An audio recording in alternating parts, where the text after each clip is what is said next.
Hey there, this is Ethan for Low Fidelity, and in this video I want to ask the question, who are we? And basically just explore our existential nature. So when I ask that question, who are we? There's a lot of different answers that might come to mind. We might start giving answers like, oh, it's our personality. It's how we view ourselves, it's our interests, our dislikes, what our ambitions are in life. Those types of answers might start to spawn when we ask that question of who are we. It might also be like how we behave in certain situations. Really, the most common type of answer to that question would simply be the way in which we identify ourselves as an individual self. But I guess when you have those types of answers come to mind, that's not exactly what I am getting at when I ask that question, like who are we? Like who are we? What is our existential nature? Rather, I'm asking something a little bit more foundational. So take those answers, for example, like, your personality, your life story, who you are when you grew up, what you want to do with your life, what you are interested in, your natural curiosity. Take all of those answers that you might provide when answering that question of like, who am I, who are we? And what I want you to notice is the common theme amongst all those answers. And the common theme being that you are aware of all of those answers. Even when they're manifesting in the moment, when your personality is manifesting, when you're laughing, when you are doing anything, and you have that sense of an individual self, I want you to just recognize that you're aware of it as well. And no matter what answer you give to any of those questions, there is that awareness. I'll make a little model with my hand. It's like, all right, here's your personality. Here's your personality manifesting in the present moment. And then here's the awareness that is aware of that personality. You can't have a personality unless there is an awareness to be aware of the personality. So you've got your behavior, your personality, your life story, your interests as answers. And then you've got the awareness of those answers, the awareness of those as they are manifesting in the present moment. So which one is more foundational? The awareness is. Because if you don't have the awareness of those phenomena, then they're not manifesting, right? So this is where the question gets super interesting, at least for me, which is that who are we?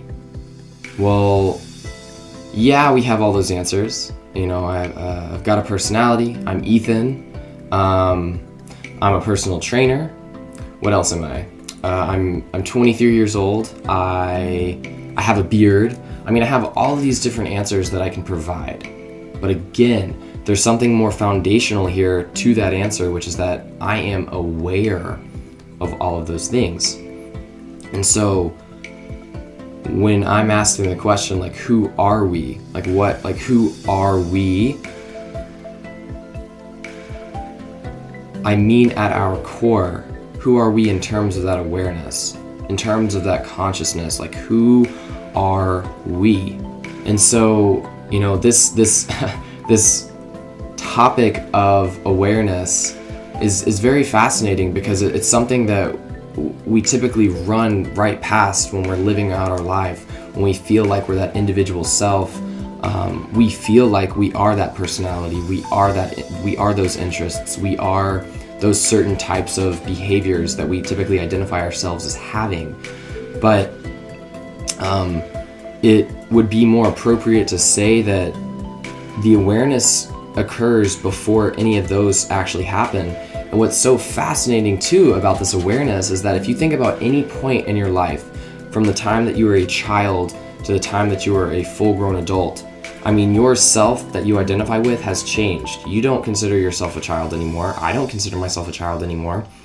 None of us do, if we're not a child. But what is the common theme between that child, that past version of yourself, and the present version of yourself? What is that common theme amongst those two personalities, we'll say? It's the awareness. The awareness is the common theme. You were aware, you had that awareness, that consciousness when you were a child, and now you have that same awareness and that same consciousness even as an adult. And what's so fascinating about it is that the awareness itself hasn't changed at all. You're just aware. The awareness is always present. To see something, to have any sort of experience of existence whatsoever, you must be aware of it. And the reason that it's fascinating to me is that there is this facet of our existence that stays consistent throughout our entire lives. And that facet is the awareness, is the consciousness. And again, we kind of just run right past it because it's there, like the awareness is there, but what even is awareness? Like, what is that awareness? And so to kind of bring this back to the question of who are we? Well, in order to answer that question of who are we, I guess I personally find it appropriate to ask as well, okay, well, what is that awareness? What is that consciousness? Now, what's interesting about that question is that, people might provide the answer of like, oh, consciousness, that's just produced by the brain. That's what consciousness is. And so is ourselves. Like, we are our brains. Plenty of neuroscience is going on to show that there are brain states that are correlated with emotions and sensations. So yeah, the brain produces consciousness, it produces our minds as well. And that's pretty much all there is to it. But if you actually investigate the science behind that, you will realize, after quite a bit of investigation, that scientists don't know what the fuck consciousness is whatsoever.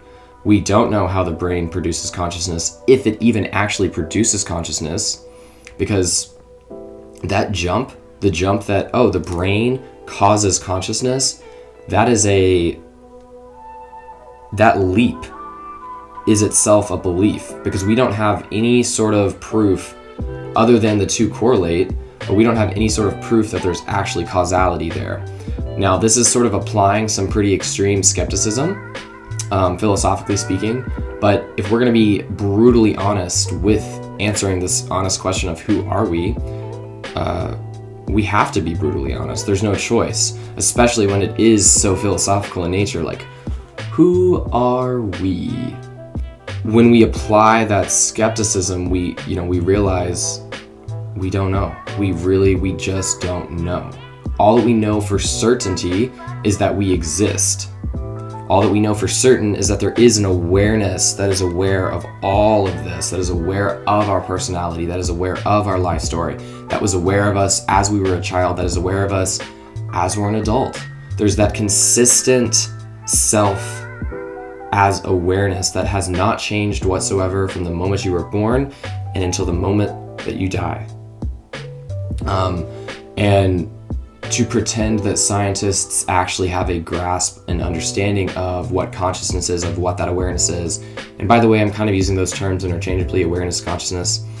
But to pretend that scientists actually have an answer to that question, you can pretend that, but it is a belief. It's definitely a belief. It's like saying that I believe that there are ghosts and demons fighting a war in my living room. Where did that come from? It's a belief. I believe it. Now, granted, the idea that the brain produces consciousness, like, you can make a much more valid sounding argument than the whole ghosts and demons fighting a war in the living room, because granted, like, there are brain states that correlate with certain conscious experiences. So there's definitely some kind of interaction there, it seems, right? But to be so certain is to take on a metaphysical belief about reality, about existence, that you cannot be certain of. And that's why I find that it's so important to ask that question, to not take it for granted that we know who we are, or that we know what this consciousness is, or we know what awareness is. We can't take that shit for granted. I mean, this is a big deal. I mean, this is a very, very foundational question. So if it's that foundational and that important to ourselves, to our identity, we better be very, very honest about how it is we're investigating that question. And at the end of the day, we don't know. And so what do we do with this fact? When we can be very honest with ourselves about the fact that we don't know who we are in terms of awareness, that's when we can really start to begin and investigate. And this is why techniques such as just sitting and resting as awareness, like literally just sitting still, and you could call it meditation, you could call it prayer, I mean, you could call it all kinds of things, but I'm not really concerned with what you call it. I just mean the fact of sitting down and resting as awareness itself. Don't cling to your personality, don't cling to your ideas about who you are, don't cling to your self-image, don't cling to your any ideas, don't try to grasp the contents within awareness, the contents within awareness. Rest as awareness, not the contents. Rest as this awareness that is aware of everything going on in your direct experience of existence and reality. When is the last time that any of us have just sat for like 2, 3, 4, 5, 6 hours and just observed awareness? I sure as fuck have never done that. I really that's tough too. You know, when we're living our lives, we are go, go, go, go, go. We are always moving. We are always distracted. We're on our phones. We're watching TV. We're working. We're planning. We're thinking about the past. We're thinking about the future. We're socializing. We're playing video games. We're on the internet. We're watching videos. We're watching movies. I mean, there's all kinds of things within society, within life, just survival, that require our attention and distract us from the fact that we are aware of all of it. And so, you know, when a scientist wants to investigate some facet of reality, what is step number one? What is step number one? Step number one is just observing. It's just observing. When Newton was, you know, discovering gravity, he had to observe the apple falling. Like, when any scientist is investigating anything, it first starts with that initial observation of what is actually going on here. Like, let me like not take for granted my beliefs about reality or about existence or about Earth or the world or whatever. What is actually going on? What am I observing? And it's the exact same thing here. So again, when we can be open and honest about the fact that we don't know what that awareness is, what that consciousness is, it opens up the possibility of investigation, of that openness. Who are we? Who are we? Who are we really? What is that awareness? What is that consciousness? I hate to say it, but even though I'm making this video, I don't have an answer yet. I don't have an answer, but I am in the process, personally speaking, of investigating that. Every single day I devote time to sitting and resting as that awareness, just closing my eyes. You can call, I mean, meditation, that's a word for it, but that has a lot of baggage to it in a sense. And, you know, I'm not using meditation as a form of like self-help or personal development or anything like that. I'm using it to investigate just who am I? With that question, like, all right, I'll sit down. Now, who am I as awareness? And so that is the beginning of that pursuit, of that journey into who we are, who we are on the most authentic, existential level, as consciousness, as awareness, as consciousness, and whatever the nature of that awareness and consciousness is whatever it's going to be. But until personally speaking, until I've actually investigated that myself, until I've put my ass on the line and not taken answers that science or society or religion give me, when I actually investigate that myself, then I will be satisfied. And I encourage anybody watching this video, whoever you may happen to be,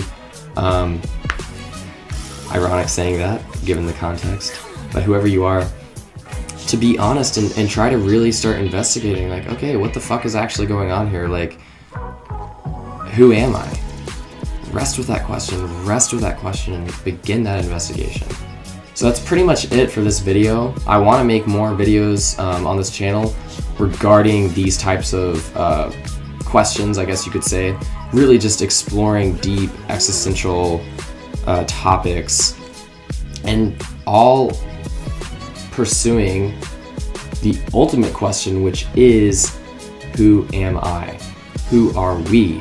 Like, what the fuck is this? What the fuck is consciousness? What the fuck is existence? Like, all of it. What is actually going on here? But in order to do that, we have to sort of build our way there. We have to investigate various facets of existence, such as like, what is the nature of language? What is the nature of the human mind? What is the nature of the ego? What is the nature of the body? Like, what is society? What is government? What is... I mean, there's an endless list of questions that could go on and on and on and on and on. But step one is acknowledging the fact that, at some level, I don't fully know what the utmost existential nature of that consciousness, of that awareness is. And when we can be open about that, the rabbit hole reveals itself. And so, yeah, hopefully you guys will stay tuned. I'll keep making videos on these topics, and that's pretty much it. If you liked the video, hit the like button, share it if you'd like, hit the subscribe button. I know there's only one video up, but hey, I would appreciate all the support. If you have any sort of questions or ideas, please comment and reach out, because this type of stuff is very, very fascinating to me, and I love interacting with other people about this topic and just, figuring out like their ideas about it, where they are on their journeys with this type of investigating. So that's pretty much it. And yeah, until next time.